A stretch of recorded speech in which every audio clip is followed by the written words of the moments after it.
Halo, Assalamualaikum warahmatullahi wabarakatuh. Bertemu lagi dengan saya. Dan pada video kali ini kita akan menghitung besarnya kapasitansi pada susunan konduktor dengan menggunakan metode FDM. Harap diperhatikan dengan seksama ya, dan selamat menyaksikan video berikut ini. Sekarang kita akan menghitung besarnya kapasitansi dengan menggunakan metode FDM. Kapasitansi akan terjadi pada suatu konfigurasi yang di dalamnya terdapat susunan dua buah konduktor yang saling terpisah. Nah, sekarang kalau kita lihat di gambar, kita memiliki dua buah konduktor. Ada konduktor yang bagian luar, di mana konduktor bagian luar ini kita tanahkan sehingga potensialnya adalah 0. Dan konduktor yang satunya lagi adalah konduktor bagian dalam yang kita beri potensial sebesar V. Untuk mencari kapasitansi, kita harus melakukan segmentasi. Di sini sudah kita lakukan segmentasi, di mana untuk bagian mendatar, panjang segmennya adalah H1, sedangkan untuk bagian vertikal, panjang segmennya adalah H2. Dan kita lihat di sini, ternyata di dalam konfigurasi ini terdapat dua buah dielektrik yang berbeda, yaitu epsilon 1 dan epsilon 2. Sekarang kita akan menghitung besarnya kapasitansi dengan menggunakan persamaan, yaitu C sama dengan Q dibagi V. Nilai Q itu sendiri didapat dari hukum Gauss untuk medan listrik, di mana dengan melakukan substitusi bahwa intensitas medan listrik sama dengan minus gradien dari potensial, akan kita dapatkan gambar sebagai berikut. Karena kita hanya membahas untuk bidang dua dimensi, maka persamaan di atas bisa kita ubah menjadi Q sama dengan minus integral tertutup dari epsilon dikalikan dengan gradien dari potensial dot vektor dl, di mana integral ini adalah integral tertutup pada suatu lintasan yang tertutup.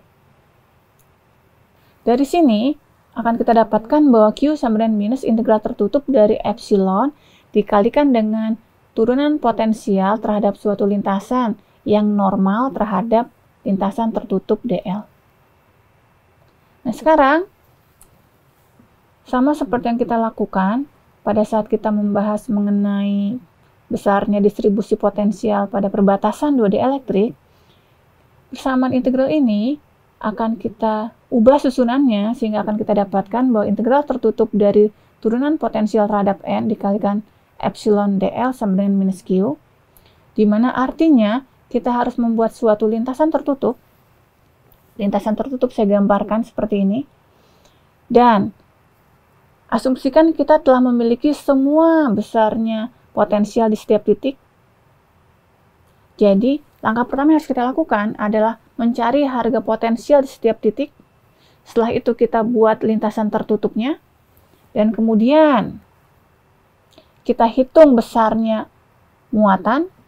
Misalkan perhatikan lintasan yang berwarna kuning ini, berarti besarnya turunan yang tegak lurus terhadap lintasan berwarna kuning ini adalah V6 dikurangi V5 dibagi H2 dikalikan dengan panjang lintasan ini adalah H1 dan lintasan ini terletak pada epsilon 2. Sekarang perhatikan lintasan yang berwarna pink, di mana persamaannya bisa kita lihat seperti pada slide, yaitu V11 kurangi V5 dibagi dengan H1 dikalikan dengan panjang lintasan adalah H2 dan dia terletak pada epsilon 2. Untuk lintasan yang berwarna hijau, persamaannya bisa kita lihat pada slide. Ada lagi lintasan yang berwarna merah, persamaannya nampak pada slide, di mana kalau kita lihat, turunan yang tegak lurus terhadap lintasan yang berwarna merah adalah V9 kurangi V3 dibagi dengan H1 dikalikan dengan epsilon 1 dikalikan dengan setengah H2 untuk lintasan berwarna merah di bagian atas, ditambah dengan epsilon 2 dikalikan dengan H2/2 untuk lintasan berwarna merah di bagian bawah. Sekarang perhatikan untuk lintasan yang berwarna biru terang, persamaannya sebagai berikut.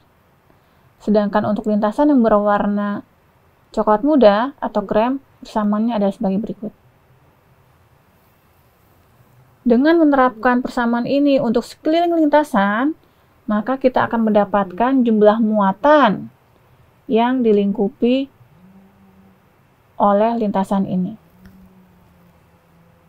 Langkah selanjutnya adalah menghitung besarnya kapasitansi dengan menggunakan persamaan bahwa C sama dengan Q dibagi V.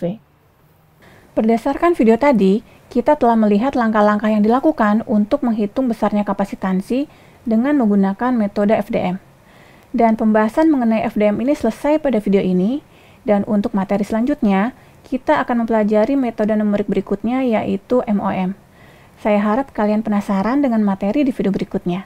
Terima kasih atas perhatiannya, dan sampai jumpa di video selanjutnya.